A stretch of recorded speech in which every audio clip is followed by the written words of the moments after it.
नमस्कार और आदाब। आज की मुलाकात में तोहर स्वागत करत हैं जा। आज हमनी एगो ऐसन अहम समस्या पर बतियाब जा जेकर संबंध सीधा तरीके से हमनी के पूरा जनता के स्वास्थ्य के संगे बाटे, उह मधुमेह यानी डायबिटीज़। हमनी के देश एगो बहुत छोटा टापू देश है, बकीर जब डायबिटिक लोग की संख्या के देखल जाला तो हमनी के देश बहुत बड़ा बड़ा देश के आगे बाटे ई विषय में। और ई हमनी खातिर, हमनी के पूरा जनता खातिर बहुत बड़ा चिंता के विषय है। अधिकारी लोग देने ई बीमारी के रोकथाम खातिर बहुत तरह के व्यवस्था, बहुत तरह के कदम उठावल जाला, बकीर एकर संगे ही हमनी के जनता के भी चाहेला एकर ई बीमारी के बारे में जाने के, एकर पर जानकारी प्राप्त करे के, जेमे हमनी सकब जा एकर से बचे। त एकर पर जस्ती जानकारी देवे खातिर आज हमनी के स्टूडियो में मेहमान हवन स्वास्थ्य मंत्रालय के non communicable disease coordinator doctor Shabnam Burahi. नमस्ते डॉक्टर जी।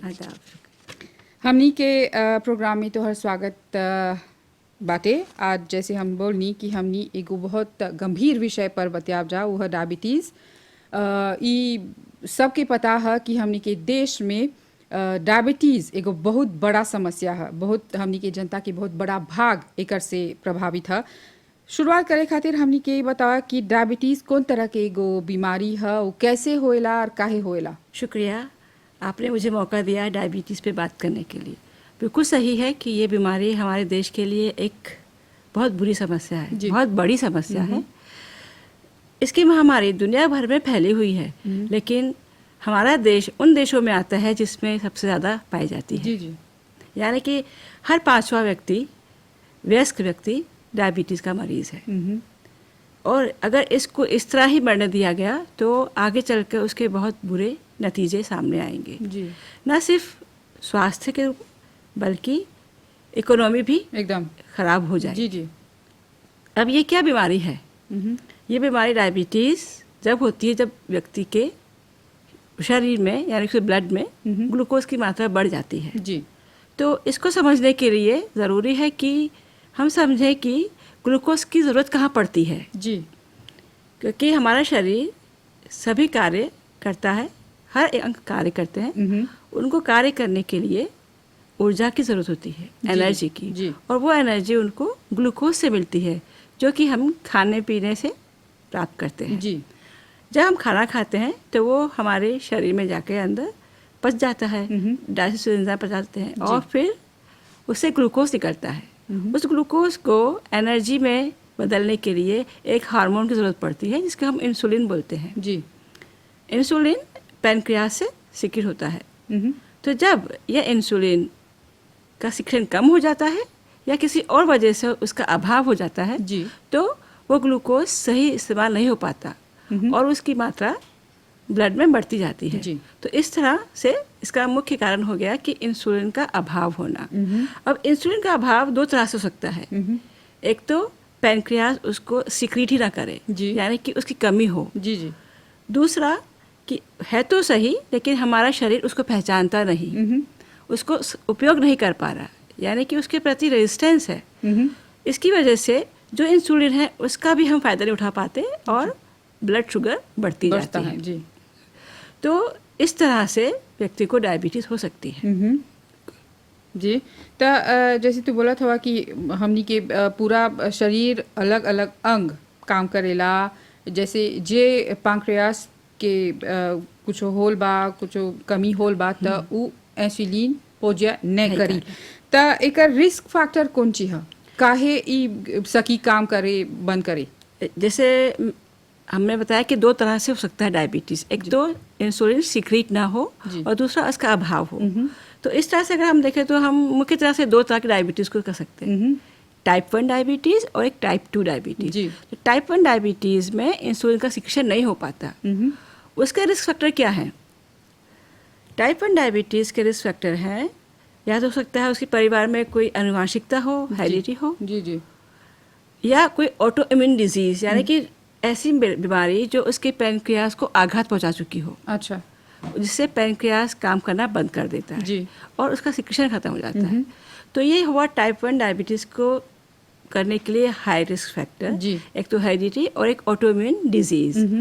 दूसरी जो सबसे ज़्यादा पाई जाने वाली बीमारी है टाइप 2 डायबिटीज़, जी। जो अधिकतर पाई जाती है, उसका रिस्क फैक्टर है पहला अनुवांशिकता, यानी कि आपके परिवार में अगर किसी को है तो आपको हो हेरेडिटरी, सकती है, जी, हेरिडिटरी। जी जी। दूसरी बात मोटापा। हम्म, मोटापा क्यों होता है? बुरे लाइफ खान-पान। स्टाइल की वजह से, जी। यानी कि आपकी एक बुरी जीवन शैली बहुत आपको प्रभावित करती है। उसके अंदर आ जाता है खान पान। अगर आपका खान पान बुरा है तो आपको मोटापा होगा, मोटापा है तो आपको डायबिटीज़ हो सकती है। जी। उसके अलावा बुरे द्रव्यों का उपयोग करना, जैसे कि अल्कोहल जी का इस्तेमाल करना, सिगरेट जलाना, जी या कोई और सब्सटेंस यानी कि कोई ड्रग्स लेना। जी जी और तीसरी सबसे बड़ी बात है कि इनएक्टिव रहना, निष्क्रिय रहना। अब बड़ा चौंकाने वाली बात है कि मॉरिशस में ओनली सिर्फ 23% पॉपुलेशन जो है एडल्ट वो एक्सरसाइज करती है। जी जी जी। उसमें भी हम अगर देखें तो औरतें 90% औरतें एक्सरसाइज नहीं करती। नहीं करती। तो ये बहुत बड़ा कारण है मोटापे का, निष्क्रिय रहना, और मोटापे से फिर जिसके कारण डायबिटीज हो सकता है। जी है। एकदम। उसके अलावा भी और भी कारण हैं, जैसे कि दवाइयाँ खाना। कोई बीमारी आपको ऐसी है कि दवाई खाई जा रही है तो जी, जी, उससे उसका खतरा बढ़ जाता है। हम्म। या आपको एक अवस्था है, इसको प्री डायबिटीज़ बोलते हैं, अगर जी। वो हो आपको। एगो हाँ। प्रश्न रहल हमर, एगो चरण, एगो स्टाज बोलल जाला प्री डायबिटिक। जी हाँ। थोड़ा हमने के तो समझावा ये जो कि अवस्था है वो बीच वाली अवस्था है। जी मतलब नॉर्मल से एकर ज़्यादा ई बोलल जाला कि वो व्यक्ति डायबिटिक हो गल बा कि कैसे? नहीं नहीं, वो अभी प्री डायबिटिक रहता है, क्योंकि वो बीच वाली अवस्था में है। उसकी ब्लड ग्लूकोज इतना नहीं बढ़ा है कि उसको हम डायबिटिक के दायरे में रख सकें। जी। लेकिन ये ऐसी अवस्था है, इतनी खतरनाक अवस्था है कि अगर इस पर ध्यान नहीं दिया गया तो वो जल्द ही डायबिटीज़ में बदल जाएगी। जी। और यही अवस्था ऐसी है कि अगर उसको हमने ध्यान दिया तो वो वापस से बदल के नॉर्मल में आ नॉर्मल। सकती है। अच्छा। तो अगर जिसको प्री डायबिटीज़ है तो उसको भी हाई रिस्क है कि उसको ध्यान देना चाहिए। और अगर वो महिला जिसको गर्भावस्था में डायबिटीज़ हो चुकी है, जी। उसको भी खतरा है टाइप 2 डायबिटीज़ होने का। तो ये सब जो चीज़ें हैं, सबसे बड़ा जो आया रिस्क फैक्टर वो आया है बुरी जीवन शैली। उसी से ही सब चीज़ें निकल रही हैं। जी जी हाँ। जैसे तू बोला था जीवन शैली बहुत ज़रूरी बाटे, एगो बहुत बड़ा कारण है। तब एगो हमने के बताया कि एगो डायबिटिक मरीज के, जे व्यक्ति के डायबिटीज़ हो गल बाटे, त कौन तरह के खान पान या जीवन शैली या ईटिंग हैबिट्स ओकरा अपनाए के चाहेला? बिल्कुल। सबसे बड़ी बात कि हमने बताया कि रिस्क फैक्टर है बुरी जीवन शैली, और उसका भी सबसे बड़ा भाग आता है कि बैलेंस डाइट, जी संतुलित आहार। वो ही डायबिटिक वालों को, मरीजों को अपनाना चाहिए। उसमें 1/3 कार्बोहाइड्रेट हो, 1/3 प्रोटीन हो, और 2/3 फ्रूट और सब्जियां हो। जी जी। तो और जब हम कार्बोहाइड्रेट ले रहे हैं, यानी कि जिससे हमें ग्लूकोज मिलेगा बाद में, वो कहलाता है कार्बोहाइड्रेट, जिससे एनर्जी मिलेगी। तो हमको ज़रूरी है चूज़ करना, देखना कौन सा कार्बोहाइड्रेट हम यूज़ कर रहे हैं। जी। हमें रिफाइंड खानों से बचना है। रिफाइंड खाने मतलब वाइट चावल, सफ़ेद चावल, पॉलिश किया हुआ चावल बहुत ख़राब है डायबिटीज़ के। और सफ़ेद आटा, मैदा बिल्कुल अच्छा नहीं है डायबिटीज़ वालों के लिए। जी। इसके जगह पर आप साबुत दानों के आटे, यानी कि होल व्हीट फ्लोर, इसके भूसी वाला आटा, इसकी भूसी नहीं निकाले आप, जिबले यानी जिबले, जी। जब आप छान रहे हैं तो उसकी भूसी को भी डाल दें। छानते हैं अपन आटा खाली देखने के लिए कि कीड़ा तो नहीं है, लेकिन जब साफ है तो भूसी को भी उसमें मिला दें, ताकि वो आपको उसका होल व्हीट का जो है फाइबर्स भी मिल जाए। उसी तरह अगर आपको चूज़ करना है चावल में, तो आप ब्राउन राइस चूज़ करें। अच्छा। डायबिटीज़ को, अगर उनको अपनी डायबिटीज कंट्रोल करनी है, उनको सेहत बनानी है, रखनी है, तो ये कार्बोहाइड्रेट में बहुत ध्यान दें कि कौन सा चूज़ कर रहे हैं। तो ब्राउन राइस और ब्राउन आटा खाएं। सब्जियों में हरी सब्जियां, ज़मीन के नीचे सब्जियां सब खा सकते हैं। हर सब्जी खा सकते हैं, और हर चीज़ को हमने कहा कि 2/3 सब्जियों में हरी सब्जी ज़्यादा होनी चाहिए, सलाद ज़्यादा होना चाहिए जी। और जो सब्जियां नीचे ज़मीन पर उठती हैं वो भी खा सकते हैं, लेकिन लिमिट में खाएं। जैसे तू बोला था अभी, एगो सवाल रहल हमार कि एगो विचारधारा है मॉरिस में, बहुत हला हमनी सुनले है जा कि जे डायबिटिक व्यक्ति बाटे ओकरा जमीन के तले के कोनो भी सब्जी या फल, जैसे पातात या आलू या गाजर, ये सब ओकरा नहीं खाए के चाहेला काहे कि ओकर में स्टार्च जस्ती है। नहीं नहीं, ये गलत है कि नहीं खानी जी। चाहिए, खा सकते हैं लेकिन हाँ उसकी लिमिट होनी चाहिए। अच्छा। उसके ऐसा नहीं कि आप प्लेट भर के आलू खा लेंगे, जी। नहीं, आपको बांटना है क्योंकि वो भी एक कार्बोहाइड्रेट है। आपको 1/3 हिस्सा खाने में कार्ब, तो आप चावल पहले से ही ले रहे हैं तो आप धर के तक आलू खा रहे हैं। जी। गाजर भी खा सकते हैं, सब सब्जियां नीचे वाली खा सकते हैं, लिमिट में खाइए। डॉक्टर जी एगो जैसे तू बोल अभी एगो बैलेंस डाइट में सब्जी के संगे फल भी होए के चाहेला, जैसे तू बोल अभी बाकी जैसे हमनी जानी ना जा कि हमनी के फल भी मीठा होएला, ओकर में भी एगो तरह के चीनी होएला, या जैसे हमनी बोली ला जा कि जस्ती स्वस्थ रहे खातिर चीनी के बदले हनी यानी जुमियल के इस्तेमाल करे के चाहेला। एगो डायबिटिक मरीज ओकरा कौन कौन तरह के फ्रूट्स, कौन तरह की सब्जी, कौन तरह के फल खाए के चाहेला, या उस सकी जुमियल ये सब कौन सो में करे? एक इंसान को जब तक डायबिटीज़ नहीं हुई है जी। तब तक वो कर सकता है चूज़ हनी को वाइट शुगर के, क्योंकि वाइट शुगर भी एक रिफाइंड चीज़ है जो कि बिल्कुल अच्छी नहीं है स्वास्थ्य के लिए। उस टाइम वो खा सकता है, लेकिन एक बार उसको डायबिटीज़ हो गई तो उसको सभी मीठी चीज़ों से दूर रहना है, क्योंकि जिम्बेल में भी मिठास है जी। और उसमें एनर्जी शक्कर ज़्यादा है। अच्छा। तो इससे कोई फ़ायदा नहीं है, डायबिटिक को कोई फ़ायदा नहीं होगा कि वो शक्कर की जगह पे हनी ले ले। अच्छा। और अगर फल पे आए तो फल को भी ध्यान से खाना है। एक नॉर्मल इंसान दिन में 2 फ्रूट खा सकता है, कोई सा भी 2 फ्रूट खा ले, लेकिन अगर डायबिटिक है तो उसको चूज़ करना होगा कि क्या खा रहा है। एक हम उदाहरण ले बनाना का, जी। केले का। जी जी।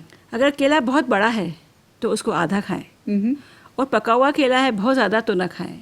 यानी कि मीडियम सा का केला, मीडियम सा का पका हुआ वो खा सकते हैं। उसी तरह से अगर आपने 2 ऑरेंज खा लिए तो कोई बुरा नहीं हुआ, लेकिन अगर आपने 2 आम खा लिए जी तो आपको शक्कर बढ़ जाएगी, वो मीठा है। तो बिल्कुल ध्यान दें कि आप क्या फ्रूट खा रहे हैं। अगर बहुत मीठा फ्रूट है तो आपकी साइज़ कम कर दें और उसकी क्वांटिटी कम कर दें। एक खा लें, 1 फ्रूट काफ़ी है एक दिन के लिए उस तरह का।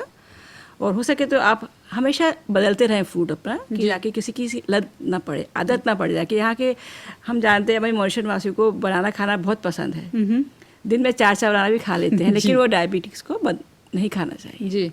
मतलब जैसे कि हमनी एगो आम विचारधारा है कि फ्रूट्स खाए के चाहेला, फल खाए के चाहेला, बाकी ओकर में जो नेचुरल चीनी भी है फ्रुक्टोज, वो भी डायबिटिक के प्रभावित करेला। अधिक रूप में खाएंगे अधिक मात्रा में तो वो भी डायबिटीज को पकड़ सकती है परेशान। जी हाँ, मतलब सब चीज़ थोड़ा नाप तोल के खाए के चाहेला। बिल्कुल, डायबिटीज को नाप तोल के खाना। डॉक्टर जी हमने क्या बताया कि जो डायबिटीज़ है, जैसे तू बोला, एगो जड़ मानल जाला बहुत तरह बीमारियों की। जी, स्वास्थ्य समस्या की एगो जड़ मानल जाला, ओकरा स्लो डेथ बोलल जाला। तो हमने के थोड़ा बताया कि डायबिटीज़ के संगे कौन कौन तरह के यार स्वास्थ्य समस्या कॉम्प्लिकेशंस जुड़ल बाटे। डायबिटीज़ की वजह से हमारे देश में कम से कम 80% परेशानियाँ कॉम्प्लिकेशन हो रहे हैं जी। और 85% जो बीमारी मौतें होती हैं वो हमारी NCD की वजह से होती है, नॉन कम्युनिकेबल डिजीज़ की वजह से होती है, जिसके अंदर डायबिटीज़ भी शामिल है। तो ये हमारे को शरीर से पाँव तक प्रभावित करती है। अगर एक डायबिटीज़ सही तरह से कंट्रोल में नहीं है और 5 साल से ऊपर हो गया है तो डेफिनेटली वो आपके अंगों को प्रभावित करना शुरू कर देती है। जी जी। अगर हम शुरुआत करें तो अपने मस्तिष्क से ही, ब्रेन से, तो उस पर वो स्ट्रोक का असर आ सकता है। अच्छा। उसको आप समझने के लिए हम बताएं कि उसका क्या रीज़न होता है कि डायबिटीज़ कैसे हमारे शरीर को परेशान करती है। क्योंकि डायबिटीज़ में जो मात्रा बढ़ जाती है ग्लूकोज की, उसकी वजह से हमारे सर्कुलेशन सिस्टम ख़राब हो जाता है। जी।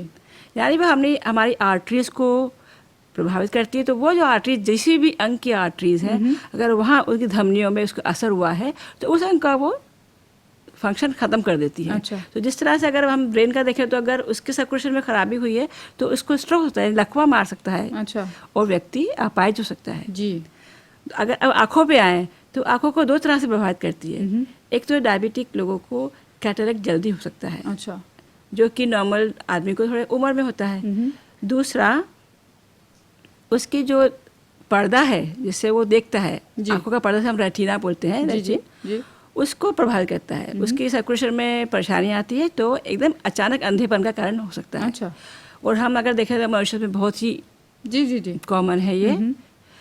तीसरी आते हैं तो अगर आए तो हृदय पर, हार्ट पर, तो हार्ट का सर्कुलेशन खराब होने से उसको क्रिस कार्डियक यानी कि हार्ट अटैक आ सकता है। अच्छा जी हाँ, और हाइपरटेंशन की संभावना बढ़ जाती है। जी। उसके अलावा हमारे प्रजनन अंग यानी कि जो हमारी लेडीज़ हैं उनके अंदर भी इनफर्टिलिटी बढ़ जाती है, और मेल्स में भी, पुरुषों में भी इसके अंदर स्पर्म की कमी की हो सकती है। अच्छा, डायबिटीज़ की वजह से। और हमारे जो गुर्दे हैं, किडनी, अगर उसका सर्कुलेशन खराब हो गया तो उसका फंक्शन खत्म हो जाता है, और वो सही ढंग से अपना जो गंदगी घर उसके निकाल नहीं पाता है यूरिया के रूप में, और फिर अल्टीमेटली आदमी को डायलिसिस पे जाना पड़ता है। अब नीचे आए टांगों पर, तो अगर टांगों के सर्कुलेशन ख़राब हो गया, उसकी और भी बुरी बात होती है कि वो हमारी नर्व्स को भी प्रभावित करती है। अच्छा। तो अगर टांगों की नर्व्स ख़राब हो गई और सर्कुलेशन ख़राब हो गया तो इंसान को ना तो उसको सर्कुलेशन मिल पाता है अच्छा सा, और ना ही उसको सेंसेशन मिल पाते हैं। अच्छा। तो अगर उसको चोट लगती है तो उसको समझ में नहीं आता, उसको ध्यान नहीं आता कि चोट लगी है। जी जी। और उस चोट को अगर अच्छा सा ब्लड नहीं मिला तो वो ठीक नहीं होती एकदम। और फिर धीरे धीरे वो नासूर में बदल जाती है, जिसे हम गैंग्रीन बोलते हैं। जी, जी, जी। इतनी सड़ जाती है कि जब उसको बदबू आती है तभी वो जाता है कि मुझे कहीं चोट लगी है। अच्छा। तो वो काफ़ी देर हो चुकी होती है। जी, जी, जी। और इसकी वजह से इंसान का पैर तक काटना पड़ता है। तो हमारे मॉरिशस में ये बहुत ही ख़राब बात है कि हमारे मरीज़ आँखों के मरीज़ हो चुके हैं, और हर साल कम से कम 400 लोग, क्योंकि 400 एम्पुटेशन होते हैं। जी बिल्कुल। और 1500 से ऊपर डायलिसिस पे जा रहे हैं। तो अब समझ में आया कि कितनी खतरनाक बीमारी है, कि हमारे मरीज़ की उम्र तो है लेकिन उसकी जो कॉम्प्लिकेशन है उसको काम करने लायक नहीं रख रही है। तो इंसान के ऊपर भार बढ़ता जा रहा है। हमने ये बताया कि मंत्रालय के स्तर पर या सरकार के स्तर पर तो लोग कौन तरह से हमने के खासकर नौजवान लोग के जागरूक करावत हो जा, जैसे अभी अपन कर रहे हैं जी। जिस तरह हम पूरी कोशिश होती है कि हम मीडिया पे आके बात करें और लोग हमें सुने जी। और इसी हिंदी लैंग्वेज में ही सभी लैंग्वेज में बात होती है। उसके अलावा भी एनसीडी कारावान है, मोबाइल एनसीडी कारावान है, कि हर जगह जाके यानी कम्युनिटी में जाकर वो सबको आमंत्रित करता है, उनकी ब्लड चेक करता है, खाली डायबिटीज़ की ही नहीं और दूसरी बीमारियों की भी जांच करता है। तो हमारी जनता को चाहिए कि वो फ़ायदा उठाए इस बात का। उसके अलावा हमारे डिस्पेंसरी हर तीन किलोमीटर की दूरी पर एक गांव में एक डिस्पेंसरी पाई जाती है, यानी कि पास में ही बिल्कुल वहाँ पर भी सभी जांचें उपलब्ध हैं। तो गवर्नमेंट का पूरा प्रयास है कि हर व्यक्ति के को ये एक्सेस हो कि वो अपना स्वास्थ्य का चेकअप करा सके। जी। उसके अलावा अब हम जान ही गए कि हमारा मॉरिशस बहुत ही खतरे में है। तो हमारे घर में बचपन से ही माँ बाप को चाहिए कि बच्चों को जो आदत अच्छी डाले खान पान की, और जैसा बच्चा बड़ा हो गया है 12-14 का हो गया है तो उसके ब्लड चेकअप एक बार तो होना चाहिए एकदम। और वो आपको अवेलेबल है डिस्पेंसरी में, कर सकते हैं आप, सब मालूम पड़ जाएगा। अगर वो ठीक है तो आप कम से कम 18 साल में इसको वापस से रिपीट कराएं जी। लेकिन 18 साल के बाद फिर वापस आप हर साल में उसको ब्लड टेस्ट को रिपीट कर सकते हैं, ताकि आप वो अवस्था मालूम पड़ सके कि कहीं ऐसा तो नहीं कि मुझे प्री डायबिटीज़ की अवस्था आ गई है। जो कि हमने बात करी, बहुत लोग ऐसे भी हैं, मतलब उन लोग को पता भी नहीं है, तो वो इसीलिए तो उनका पूरा चाहिए उठाना फ़ायदा कि वो कारावान में जाएं या डिस्पेंसरी में जाएं। सारी जानकारी आपके पास स्पेशलाइज्ड डायबिटिक नर्स हैं, डॉक्टर्स हैं, आपको पूरी जानकारी देंगे। और ये सारी बातें बहुत आसानी से उपलब्ध हैं। कोई ज़्यादा ज़रूरी नहीं है कि बहुत दूर जाके या किसी पैसा खर्च करके आपको मिले। ये फ्री में आपको जानकारियाँ उपलब्ध है, फ्री में आपको टेस्ट उपलब्ध है।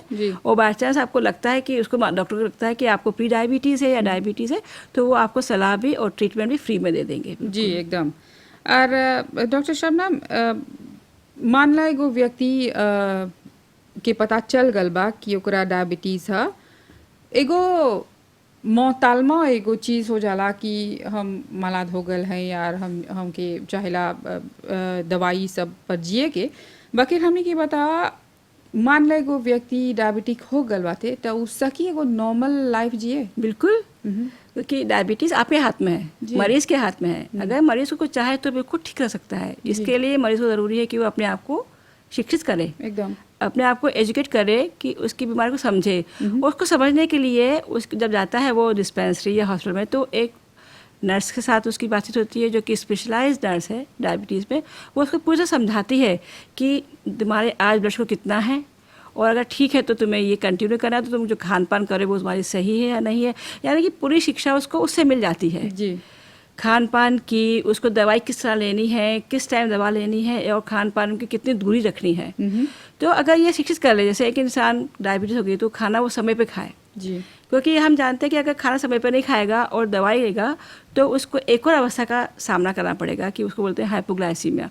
तो अगर वो हाइपोग्लाइसीमिया यानी कि शक्कर की बहुत ज़्यादा कमी हो जाना, जो कि हमारे शरीर को टॉलरेट नहीं कर पाएगी और उसके अंजाम बुरे होंगे और उसका आदमी कोमा में आ सकता है। लेकिन अगर उसको हमको ठीक करना होगा तो उसको ठीक करने पर हमें शुगर देनी पड़ेगी, शुगर। तो शुगर देने पर डायबिटीज़ बाद में ज़्यादा बढ़ जाएगी जी। तो ज़रूरी है कि वो इंसान हर 3 घंटे में कुछ खाना खाए, संतुलित रखे, और एक साथ एक प्लेट भर के खाना ना खाए, छोटे छोटे अमाउंट पे हर 3 घंटे में वो खाना खाए, ताकि उसका खाना जो है वो पेट में ऐसा रहे कि उसका शुगर नॉर्मल बनी रहे। अच्छा। और जो खा रहा है वो भी चूज़ करे क्या खा रहा है। तो उसको डाइटिशियन की एडवाइस मिलेगी हॉस्पिटल में।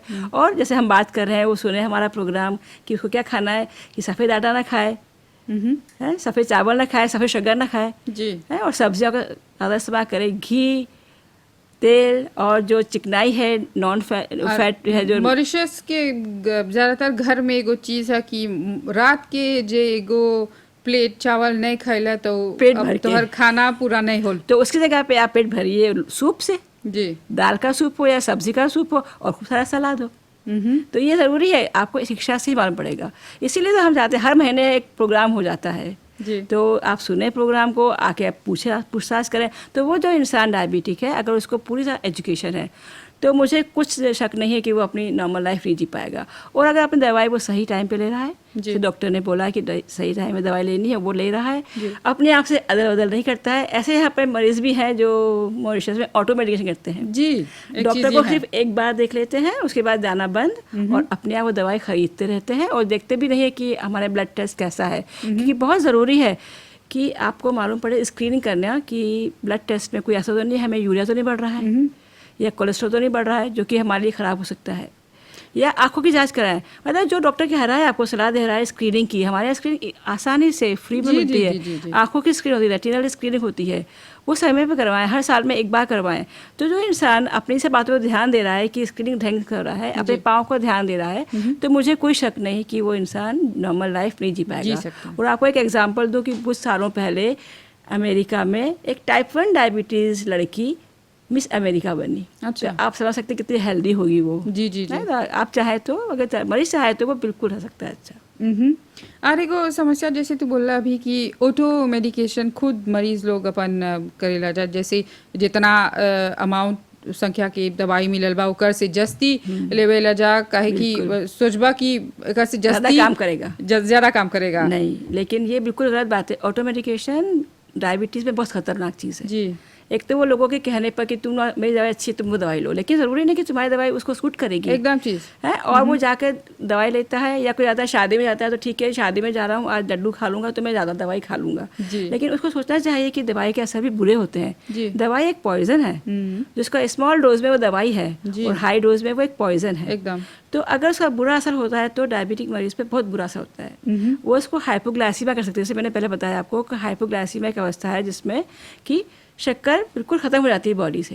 और हमने बताया शुरुआत में कि हमें ज़रूरत है शक्कर की अपनी बॉडी के सारे काम करने के लिए।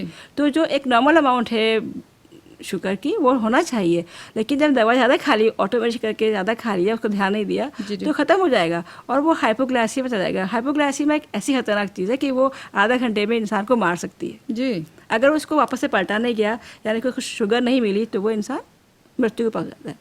तो इससे इतना बड़ा खतरा होता है। दूसरी बात, उससे टेस्ट नहीं करवाता है, दवाई अपने आप तो जा रहा है, डॉक्टर की सलाह नहीं ले रहा जी। और टेस्ट नहीं हो रहे। तो हमने बताया कि जो जड़ है ये अगर आपके बॉडी में 5 साल से ज़्यादा हो गई है और कंट्रोल में नहीं है, तो वो पूरे आपके अंगों को कर सकती है। तो हम ब्लड टेस्ट किससे करवाते हैं? देखने के लिए कि हमारी किडनी तो ठीक है एकदम, यूरिया तो ठीक है, या कोलेस्ट्रॉल ठीक है। अगर आपने वो टेस्ट नहीं कराया, दवाई खाए जा रहे हो और आखिर में मालूम पड़ा कि अरे आपको तो इतना हाई यूरिया है कि अल्टीमेट डॉक्टर कहना पड़ा कि नहीं आपको डायलिसिस करना है। तो ये बहुत बुरी बात है, इसलिए बिल्कुल बंद होना चाहिए ऑटो मेडिकेशन। कोई भी दवा को चेंज करना है या आपको तकलीफ हो रही है दवाई की, तो आपके डॉक्टर है आपके पास, डॉक्टर से जाके सलाह लीजिए। और जैसे तू बोला कि संतुलन बना के रखे के बहुत जरूरी है, काहे कि मौस में यार एगो समस्या है हाइपरटेंशन, बहुत जना बिल्कुल। सोचेला और कि जो मरीज हैं डायबिटीज़ के मरीज, उनको ज़्यादा खतरा है हाइपरटेंशन होने का। जी। तब आखिर में डॉक्टर शबनम हमने के बता कि हमने के जनता खातिर तो हर सलाह कौन चीज है, कौन तरह के लाइफस्टाइल अपनाए के चाहेला? सबसे बड़ी सलाह यही है कि आप एक स्वस्थ जीवन शैली अपनाएं, जी। जिसमें एक बैलेंस डाइट हो और एक्सरसाइज की जगह जरूर हो। हमारे यहाँ बहुत बड़ा बहाना होता है, औरतें कहती हैं हमें टाइम नहीं है, घर का काम बहुत ज़्यादा है, टाइम नहीं है, लेकिन खाने का टाइम तो है ना। जी। खाने के लिए टाइम निकालते हैं तो क्यों नहीं आप कम से कम आधा घंटा निकाल लें और एक्सरसाइज करें। और एक्सरसाइज भी ज़रूरी नहीं कि आप जिम में ही जाएं, एक सिंपल एक्सरसाइज है वॉकिंग, जो हर इंसान कर सकता है। कोई भी बीमार, चाहे वो हार्ट का मरीज भी है, वो भी कर सकता है वॉकिंग। जी। है आधा घंटे की वॉकिंग सबके लिए अलाउड है। जी। और उसको ना छोड़ें, वॉकिंग करते रहें और एक तनावपूर्ण ज़िंदगी ना जिए। जी। जी। और जब आप एक्सरसाइज करते हैं तो ऐसा रहा कि नेचर में करें, आपके आसपास जो है बाहर जाके जी। सीनरी को देखें तो, और थोड़ा स्माइल फेस से करें, तो वो स्ट्रेस के साथ बिना स्ट्रेस के होगा। जी। लेकिन लोग भाग दौड़ में जो काम करते हमने बहुत काम कर लिया, आज हमारी एक्सरसाइज हो गई, लेकिन वो एक्सरसाइज नहीं होती है, वो तो स्ट्रेस होता है। थोड़ा रुक के स्वास्थ्य पर ध्यान और देना नींद चाहिए। अच्छी लें, नींद खूब अच्छी लें, 6-8 घंटे की नींद सोना, क्योंकि हमने देखा है कि जो नाइट ड्यूटी करते जी। हैं पुलिस वाले, जी, डॉक्टर्स या दूसरे लोग, उनको खतरा ज़्यादा बढ़ जाता है डायबिटीज़ जी। का। तो नींद लेना बहुत ज़रूरी है और मेडिटेशन करना, योगा करना, जिससे आपके स्ट्रेस दूर हो, वो लें। जी। और अभी हम जब जी रहे हैं इस पेंडेमिक में कि जहाँ कोविड है, जी। उसमें तो हमें बहुत ज़्यादा ध्यान देना है एकदम कि डायबिटीज़ से बचें। अगर हो भी गई है तो हम उसको कंट्रोल में रखें, क्योंकि हमने देखा है अभी तक जितने भी लोगों को डायबिटीज़ हुई है, जो कोविड हुआ है, मालूम पड़ा है कि वो उन डायबिटिक मरीज थे। जी। और जिनको सबसे ज़्यादा ज़्यादा खतरा हुआ होता था, है। उन लोग को हुआ था। जी। तो ये सब जानकारी और सलाह खातिर डॉक्टर शबनम तोहरा हमनी धन्यवाद बोलब जा। मॉरिस में रह के ई हमनी खातिर, हमनी के पूरा जनता खातिर ई एगो सौभाग्य है कि हमनी के स्वास्थ्य सेवा निःशुल्क है, आसानी से कोनो भी बीमारी के इलाज मिल जाला, ऑपरेशन मिल जाला। बाकी एकर संगे ही हमनी के जनता के भी जागरूक रहे के चाहेला, कौन तरह के समस्या तोहरा खुद है और ओकरा संभाले खातिर निजी स्तर पर कौन तरह के सावधानी बरते के चाहेला, ई हमनी के जाने के चाहेला। जे तोहरा बीमारी बा, डायबिटीज़ बा, त एकर संगे जीवन खत्म नहीं होल बा। संतुलित आहार खातिर या सही उचित लाइफस्टाइल के संगे हमनी सकब जा एगो नॉर्मल लाइफ जिए और सही से जिए। एकर संगे ही हमनी के प्रोग्राम समाप्त होता। तो हर ध्यान खातिर धन्यवाद, नमस्कार और आदाब।